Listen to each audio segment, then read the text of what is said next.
இப்போ பார்த்தீங்கன்னா இன்றைய விதை நாளைய விருட்சத்தில் வந்து நம்ம ஜீவகாருண்ய செயல் செஞ்சுட்டு இருக்கோம். இப்போ அந்த ஜீவகாருண்ய செயலோட நம்ம செயலை மட்டுமே செய்கிறோம்.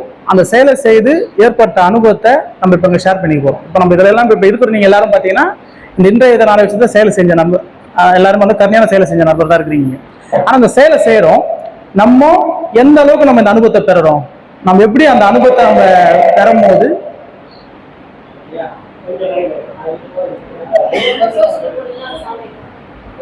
குச்சாவா இப்ப நம்ம எல்லாரும் ஜீவகாருண்யம் பண்றோம். இன்னும் கூட கொஞ்சம் குறைச்சிக்கலாம்.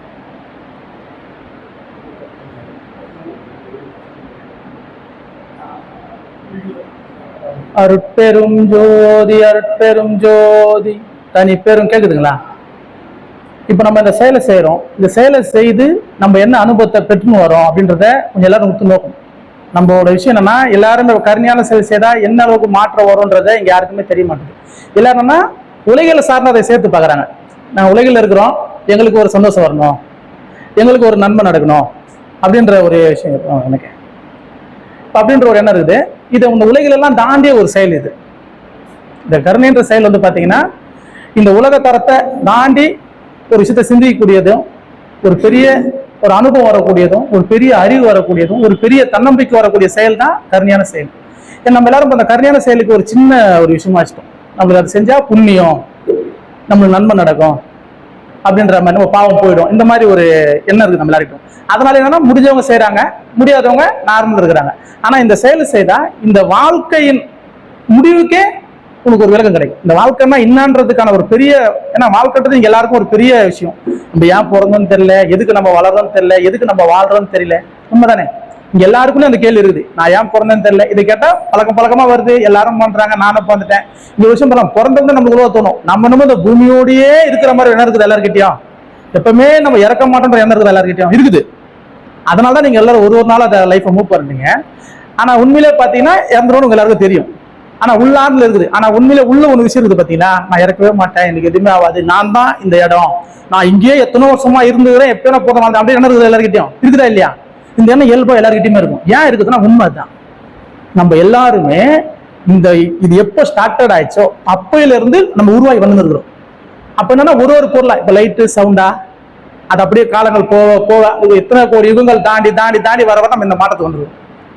அதனாலதான் நம்ம கிட்ட இந்த எண்ணம் இருக்குது, ரொம்ப ஆணித்தனமா உள்ள இருக்குது. நான் எப்பவுமே இங்க இருந்தேன்னா எனக்கு எதுவுமே ஆபாத்தான்னு இந்த எண்ணம் இருக்கிறது சரியானா, இது உள்ளால் மனசுல உன்னோட மூலமான பொருள் தான், அது உங்ககிட்ட இருக்குது, அது எந்த சந்தேகமும் இல்லை.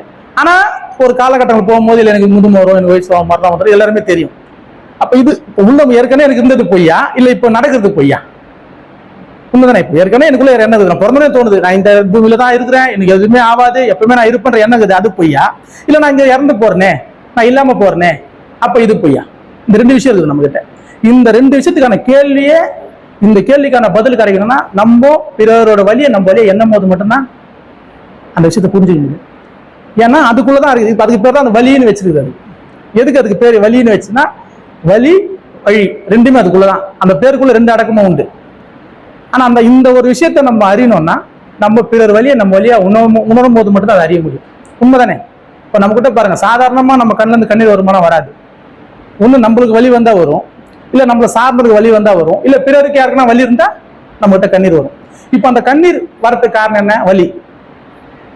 அது ஏன் அவ்வளவு ஆணித்தரமா அந்த வலி வரும்போது உங்கள்கிட்ட கண்ணீர் வருதுன்னா, அப்பதான் உனக்கு ஒரு வழியே பிறக்கும். அது இங்க ஒரு விஷயம், துன்பமான செயல் வரும்போது மட்டும்தான் நீ ரொம்ப ஃபீல் பண்ணுவ, ரொம்ப உன்னை மீறி ஒரு விஷயத்தை செய்வ. ஆனா ஒரு இன்பமான ஒரு செயல் நடக்கும்போது உன்னால அதை புரிஞ்சுக்கவோ தெரிஞ்சுக்க முடியாது, ஜாலியா போயிடுங்க, ஜாலியா கடத்துறீங்க. அதே போல ஜாலி எதிர்த்து வர பார்ப்பீங்க, இது திருப்பி நடக்குமா திருப்பி நடக்குமா. ஆனா அது நடக்காதுன்னு உங்க எல்லாருக்கும் தெரியும். ஆனா இந்த எண்ணம் போயிட்டே இருக்கும். ஆனா துன்பமான ஒரு விஷயம் நடக்கும்போது இதோட வரவே கூடாது எண்ணம் இருக்கும், இது நடக்கவே கூடாது எண்ணம் இருக்கும். அது நடக்காம இருக்கிறதுக்கு என்னென்னலாம் பண்ணலாம்னு உங்களுக்குள்ள தோணும் தானே? இப்ப பாருங்க, அப்ப நீ அதை தோணுதுன்னா அந்த சமயத்துல ஒரு விஷயம் பண்ணுவேன். அப்ப நான் எப்படி நடந்துக்கணும், நான் எப்படி என்ன நான் மாத்திக்கணும், இந்த துன்பத்துல நான் எப்படி வெளியே வரணும், அப்பதான் நீ அறிவுக்குள்ளே போற. அப்பதான் ஒரு விஷயத்த நான் சிந்திக்க போறேன், நான் யோசனை பண்ண போறேன், அப்பதான் அதுக்குள்ளே போறேன். அது வரைக்கும் போகவே மாட்டேன். உண்மைதானே? அப்ப அந்த பெயின்ன்றது அதுக்கோசம் வருதுதான். நம்ம வலியை பார்த்து நம்ம வலிக்குது, எனக்கு துன்பமா இருக்குது நம்ம சொல்றோம். இந்த துன்பம் எதுக்கு வருதுன்னா இதுக்கு தான் வருது. உண்மைதானே? இப்போ ஒரு ஜீவராசிக்கு துன்பப்படுது, இப்போ துன்பத்துக்கு போய் நம்ம ஒரு மருந்து வைக்கிறோம், இல்ல தண்ணி வைக்கிறோம், இல்ல உணவு கொடுக்குறோம். அப்ப அந்த உணவு கொடுக்கும்போது அது எவ்வளவு மகிழ்ச்சியை பெறுது. ரீசனா பார்த்தீங்கன்னா அதுக்கு மகிழ்ச்சி நம்ம கொடுத்ததுனால வருதுன்னு நினைக்கிறோம். ஆனா அந்த மகிழ்ச்சி எதுக்கு அதை பெறுதுன்னா, நீ அதை செயலை செய்யும் போது அது மகிழ்ச்சி ஆகும்போது உனக்குள்ள ஒரு மகிழ்ச்சி வரும். அது அவ்வளவு துன்பத்தை இருக்குது, கொடுத்தோன்னே சந்தோஷப்படுதுப்பா. சந்தோஷப்படவே கூடாது, உண்மைதானே? திருப்பி தேவைப்படும் வராதுக்கு. இது எனக்கு ஏன் நடக்கணுன்ற கேள்வி அதனால கேட்க முடியாது. ஆனா உங்க குத்தன சந்தோஷம் மட்டும் படும். ஆனா அதே சந்தோஷம் தான் நம்மளுக்கு பட்டுருவோம். எதனா ஒரு கச்சா சந்தோஷம், நல்லா எதுனா சின்ன சின்ன சந்தோஷப்படுறோம். ஆனா அந்த சந்தோஷம் போயிடும், எல்லாருக்கும் தெரியும், உண்மைதானே? அந்த சந்தோஷம் உங்களுக்கு போயிடும் நம்மளை விட்டு அப்படின்னு எல்லாரும் தெரியும். ஆனா அந்த கொஞ்ச நேரம் அதை பெற்றிருப்பீங்க. அங்கதான் விஷயம். அந்த கொஞ்ச நேரம் சந்தோஷம் நம்மளை மறக்க வச்சு நம்மளை யாருன்னு தெரிய விட்டாத பண்ணினே இருக்குது. நம்ம அதை நோக்கி ஓடினே இருக்கிறோம், தெரிஞ்சுனே ஓடுறோம். எதையும் நீங்க தெரிஞ்சுனே ஓடுறீங்கன்னா, ஒண்ணு எல்லாரும் மாதிரி வாழணும், 4 பேர் எதனா கேட்பாங்க, வேற என்னங்க பண்றது, அதனால போறோம். ஆனா இதுக்கு முடிவுக்கோ இந்த மாதிரியான வழி ஏன் நம்மளுக்குள்ள இருக்குது, நான் ஏன் இந்த மனித தேகத்துல இருக்கிறேன், என்ன காரணம், இந்த கேள்விக்கான பதில் நம்மளால எடுக்கவே முடியல. ஆனா அந்த கேள்விக்கான பதில் எடுக்கணும்னா நம்ம இப்ப சேர மாட்டீங்க. ஹாஸ்பிட்டல் போய் நீ ஹாஸ்பிட்டல் கஞ்சி ஊத்த போகணும், நீ மூலிகை ஊத்தும் போல தோணுது, அங்க போய் பேசணும். நான் அந்த கஞ்சி ஊத்தும் போது தோணுது, இப்ப போய் சாயந்தரம் பேச போறோம், இதெல்லாமே நம்ம எடுத்து பேசணுங்க. ஏன்னா இப்ப அந்த ஒரு கஞ்சி ஊத்தோம்னா நம்ம சும்மா போய் ஊத்து, நான் கஞ்சி ஊத்த ஒரு அம்மா பார்த்தா கையெல்லாமே படப்படையா இருக்குது, கையெல்லாம். நான் தான் இப்போ கஞ்சி கொடுப்பேன், லப்பர் பேண்ட் போட்டு கொடுப்பேன் எல்லாருக்குமே. நான் பாக்குறேன், நம்ம நார்மலா பார்த்தீங்கன்னா ரொம்ப சுத்தமா இருக்கணுங்க, அசுத்தமா இருந்தா வாங்க சொல்லுவோம்ல. ஆனா அங்க வந்தவங்கலாம் பேஷண்ட்டு, இருக்கிறவங்களாம் உள்ள பேஷண்ட், அந்த பேஷண்ட்டுக்கு வந்து ட்ரீட்மெண்ட் பார்க்குற ஆளுங்க போறாங்க வராங்க, பேஷண்ட்டு வெளியே இருப்பாங்க. இங்க சிரஞ்சு குத்திக்கின்னு, இந்த இடத்துல ஹோல்ஸ் போட்டு இது மாட்டிக்கின்னு எல்லாத்துலயுமே. ஏன்னா அதிகமா நம்ம கிட்னி இல்லாதவங்க, அந்த கிட்னி சாஞ்சி பண்றோம், அவங்க எல்லாரும் வருவாங்க. அந்த இடத்துல ரொம்ப நோயா வருவாங்க, புண்ணா வருவாங்க. ஆனா அந்த இடத்துல மட்டும் யாரும் சுத்தத்தை பார்க்கவே மாட்டாங்க. சுத்தம்னு பேசுறாங்களா, சுத்தமா இருக்கணுங்க, அப்ப சுத்தம் வந்தா நோய் வந்து. அந்த இடத்துல கஞ்சி கொடுக்கும் போது பாக்குறேன், ரொம்ப அழுக்கான வரான், இந்த மாதிரி புண்ணு வச்சவங்க வராங்க, ரொம்ப உடல்நல நோய் பெற்றவங்க வராங்க, இந்த மாதிரி ஊசிலாம் போடணும். ஆனா அங்க யாருமே எதுவுமே சொல்ல மாட்டாங்க. எல்லாம் லைன்ல நின்று அவங்க யாருக்கிட்டையும் ஒரே ஒரு எண்ணம் இல்லை, இந்த இடத்துல இதை யோசிக்கணும்ன்ற எண்ணமே போயிடுச்சு. ஏன்னா அவங்களுக்குள்ள ஃபுல்லா வலி இருக்குது, ஒரு துன்பம் இருக்குது. அதனால அவங்க இதை பத்தி சிந்திக்கவே மாட்டாங்க. உள்ள ஒரு 10 பேரா இருப்பா, எங்க வீட்டுக்காரர் 10 பேராரு, எங்க அப்பா 10 பேரா, என்ன பண்றது, நான் போனோம்பா. இப்ப இந்த இடத்துல நடக்கிற ஒரு அசுத்தமா இருக்குது, இவங்களுக்கு இந்த மாதிரி நோய், நம்ம போய் அதை வாங்கி குடிக்கிறோமே, இவர் லப்பர் பேண்ட் அப்படியே போட்டு கொடுக்குறாரு, ஒரு தோணும் தானே. அந்த இடத்துல எதுவுமே தோணல. ஏன் தோணல? ஏன்னா அங்க ஏற்கனவே ஒரு பெரிய வலி இருக்குது, துன்பம் இருக்குது. அந்த இதுல வந்து இதெல்லாம் சிந்திக்க கூடாதுப்பா, இதெல்லாம் என்னப்பா இருக்குது, எல்லாருக்குமே வருதுப்பா. அந்த இடத்துல சொல்லுவோம் இந்த ஒருமையான கருத்தை அங்க நம்ம பேசுவோம். நம்ம எல்லாரும் அந்த இடத்துல எந்த பத்தியும் சிந்திக்க மாட்டோம்.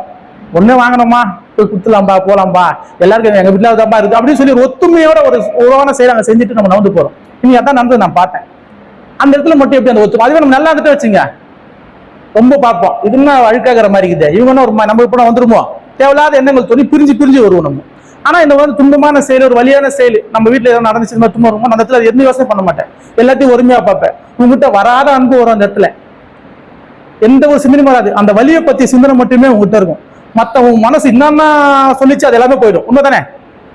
அந்த ஒரு கணம் பாருங்க, உன் மனசு என்னவோ சிந்திக்கும், இப்படி என்ன இருக்கலாமா, நம்ம அப்படி இல்லையே, இவங்க மாதிரி இல்லையே, நம்மளுக்கு வேலை இல்லையே, நம்ம வீட்டுல ஒரு வலி வந்துச்சுன்னா வேற எந்த சிந்தனையும் வராது, அந்த ஒரு சிந்தனை மட்டும் தான் வரும்.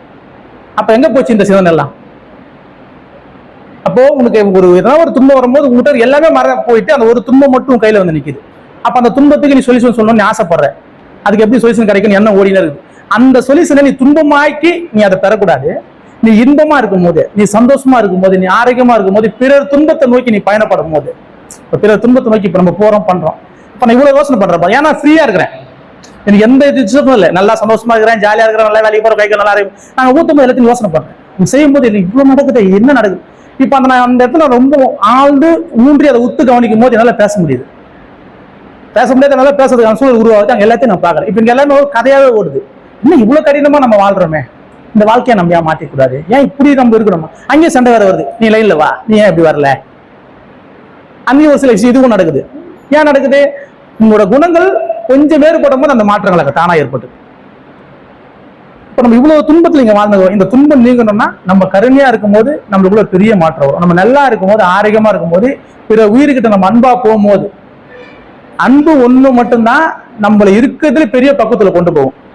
அது இன்னைக்கு கொண்டு போற மாதிரி தெரியாது. உனக்கு எப்போ ஒரு கிட்டியமான காலம் வருதோ, இல்ல ஏதாவது ஒரு சூழல் சரியில்லை, அந்த சமயத்தை இந்த வேலை செய்யும். நீ என்னென்ன செஞ்சியோ இதெல்லாம் அந்த இடத்துல நின்று உன்னை ரொம்ப அறிவாக்கி வச்சு, உன்னை ஸ்ட்ராங்கா வச்சுன்னு இருக்கும். அது அப்பதான் தெரியும். மற்ற நார்மல் டைம்ல கண்டுபிடிக்க முடியாது. ஒரு எதனா ஒரு கிட்டியமான சூழல் வரும்போது அந்த இடத்துல நீ கரெக்டா நிற்ப. அது எப்படி என்னன்னா, இவ்வளவு நாள் செஞ்ச பத்தி அவர் செய்யலாம், அந்த செயலோட வலிமை அந்த இடத்துல நிற்கும், அந்த அறிவு அங்க நிற்கும். உன்னை கரெக்டா நின்று கரெக்டா அந்த இடத்த ஈஸியா கடந்து போய் வச்சிடும். இல்லைன்னா உன்னை கடந்து போய்க்காது, அந்த இடத்துல உன்னை உட்கார வச்சிடும். அப்படியே அந்த மாதிரி தான் நீங்க எல்லாரும் உட்காந்துக்கிறாங்க. காரணம் யாருமே அந்த கருணை அன்புக்குள்ள போக மாட்டாங்க. அது இங்க யாருமே ஒரு பாடமாவோ இது ஒரு கிளாஸாவோ எடுத்தது யாரும் கிடையாது, உண்மைதானே? இது வரைக்கும் கருணை யாருன்னா கிளாஸா இருக்கிறாங்களா? சொன்னா சிரிப்பாங்க, கருணையை பேர்னா கிளாஸ் எடுப்பாங்களா? உண்மையில தான் எடுக்கணும். அதுக்கு தான் ஒரு பாடத்தையே கொடுக்கணும். உண்மைதானே? எல்லாத்துக்கும் பாடம் இருக்குது. இன்னைக்கு காலைல நாங்கெல்லாம் நாய்க்கு பிஸ்கெட் போறோம். ஊர்ல இருக்கிற எல்லா குழந்தையும் காலைல வாக்கிங் போகுது. நான் தான் பாக்குறேன், இங்க எல்லாம் கத்துக் கொடுக்குறீங்க. எப்படி ஃபுட்பால் கத்துக் கொடுங்க, எப்படி வாக்கிங் போலாம் கத்துறீங்க, எப்படி உடம்பு ஏத்தலாம் கத்துக்கிறீங்க, எப்படி வண்டி ஓட்டலாம்னு கத்துக் கொடுக்குறீங்க. இதெல்லாம் கத்துக் கொடுக்குறீங்க. ஆனா எப்படி நீ கருணையா இருக்கு, நம்ம அன்பாக இதை கத்துக் கொடுக்க எந்த பேரண்ட்ஸுமே தயாரா இல்லை. ஏன் உங்க யாருக்கும் தெரியாதா? இல்ல உங்க யாருக்கும் அது வானாவா? இல்ல அந்த குழந்தைகளுக்கு அது வானாவா? இல்ல அவங்க வாழ்க்கைக்கு அது வானாவா? உண்மைதானே? எல்லாத்துக்கும் சென்டர் இருக்குது. எல்லாத்துக்குமே சென்டர் வச்சுக்கிறாங்க. ஆனா கருணைக்கு ஒரு சென்டர் இல்லை. யோகாக்கு சென்டர் இருக்குது, தியானத்துக்கு சென்டர் இருக்குது, தவத்துக்கு சென்டர் இருக்குது. உண்மைதானே? இருக்கிற எல்லா பயிற்சிக்கும் சென்டர் இருக்குது. முக்கியமா சண்டைக்கு சென்டர் இருக்குது இங்க. ஆமா, சிலம்பத்துக்கு சென்டர், பாக்ஸிங் கிளாஸுக்கு சென்டர், கராத்தாக்கு சென்டர். எதுக்கெல்லாம் சென்டர் வைக்க கூடாது அதுக்கெல்லாம் சென்டர் வச்சுக்கிறோம் நம்ம எல்லாரும். ஆனா எதுக்கு ஒரு சென்டரை வச்சு எல்லாரும் ஒண்ணு கூடி இந்த விஷயத்த வெளிப்படுத்தி பேசி நம்மளுக்குள்ள ஒரு சுமூகமான உறவு உருவாக்கி நம்ம யாருன்ற அறிவை பெறணுன்ற ஒரு சென்டர் கூட இங்க வைக்கல யாருன்னு. நான் அதனால கருணைக்கு கிளாஸ் போடணும்னு ஒரு ஆசை. இப்ப அந்த நிகழ்வு நடந்து இருக்குது. இப்ப நீங்க எல்லாருமே கருணையான செயலை செய்து இப்ப அந்த கிளாஸ்ல வந்து உட்காந்துக்கிறீங்க. இப்ப நம்ம செயலை செய்யும் போது எவ்வளவு பெரிய அனுபவம். இப்ப நீங்க எல்லாரும் பார்த்தீங்க, எனக்கு என்ன கிடைக்கிறாங்க, உங்க எல்லாருக்கும் என்ன கிடைக்கும் எனக்கு தெரியும். ஆனா உங்க எல்லாருக்கும் தெரியணும்னா நீங்க தெரிஞ்சா தெரியலையோ ஆனா அங்கதான் இருப்பீங்க. ஆனா இன்னைக்கு நாளைக்கு அந்த இடத்துக்கு நீங்க போகும்போது தெரியும். அவர் அன்னைக்கே சொன்னாரு எனக்கு இதெல்லாம் நடக்கும்னு. அன்னைக்கு எனக்கு தெரியல, தெரிஞ்சா நீங்க சந்தோஷமா இருப்பீங்க. தெரியாதனால ஆச்சு. இன்னைக்கு ஒரே விஷயம், வேலைக்கு போனா கையில காசு வந்து சந்தோஷம் வந்துட்டு தானே, நம்ம துட்டு வந்துச்சு இல்ல? உண்மைதானே? துட்டு வந்துச்சு, சந்தோஷம் வந்துடும், தேவையான வாய்ப்பு. ஆனா கருணையான செயல் செய்து எனக்கு என்ன வரும்? நிறைய பேர் கேட்கறாங்க, கூட வராங்க, ஏன் எல்லாரும் கேட்கறாங்க, நீங்க செயலுக்கு போறீங்க என்ன கிடைக்கும் உங்களுக்கு? உங்களுக்கு என்ன கிடைக்குதுன்னு நீங்க எல்லாரும் ஒரு விஷயம் சொல்றீங்க. ஏன் இறைவன்றவன் நம்ம கண்ணுக்கு தெரியாதவன், நம்மள மீறி ஒரு ஆற்றல் இருக்குது, எல்லாமே அதுதான் பண்ணுது, அதுதான் செய்யுது, எல்லாம் நீங்க தான் சொல்றீங்களே. எவ்வளவுதான் உங்கள்கிட்ட காசு எது இருந்தாலும் உங்க முக்கியத்துவம் அதுக்கு தான் போகும். அது என்னன்னே தெரியாது, அதுக்கிட்ட தான் போகும். அது இருக்குது, அதுதான் என்ன இருக்குது, அதுதான் பண்ணுது இறைவன், நம்ம எல்லாம் சொல்றீங்க. அது உங்க கண்ணுக்கே தெரியாது. ஆனா உங்க நீ வேலை செஞ்சா உங்க கையில காசு வரும், கண்ணுக்கு தெரியும். உண்மைதானே? ஆனா அதுக்கு முக்கியத்துவம் அதிகம் கொடுக்குறீங்க. ஆனா உங்களுக்கு எதனா ஏதோ ஒரு முடியலையோ, ஏதோ ஒரு கஷ்டம் வந்தாலும் துன்பம் வந்தாலும் இறைவன் இருக்கிறான், அவன் தான் பார்க்கணும், அவன் தான் பண்ணுவான், அவன் நம்மள மீறி ஒரு ஆற்றல் இருக்குது, அதை மீறி நம்மளால ஒண்ணுமே பண்ணணும் எல்லாம் சொல்றீங்க. அப்ப அந்த ஒண்ணுமே பண்ண ஒரு ஆற்றல் ஒன்று சொன்னீங்கல்ல, நீங்க தான் சொல்றீங்க எல்லாரும். அப்ப அந்த ஆற்றல் எங்க வசமாகும், எங்க வந்து அது கை கொடுக்கும், எங்க வந்து உன்னை அதை காக்கும்னா, நீ கருணையா இருக்கும் போது. நீங்க வேலை செஞ்சா கூலி கிடைக்குது இல்லையா? நீ கருணையா இருந்தா இங்க ஒரு கூலி கிடைக்கும், இங்க ஒரு பரிசு கிடைக்கும், இங்க ஒரு பெரிய உனக்கு ஒரு அனுபவம் கிடைக்கும். அந்த அனுபவம் கண்ணுக்கு யாருக்கும் தெரியாது, நீ யாராலும் அதை பார்க்க முடியாது.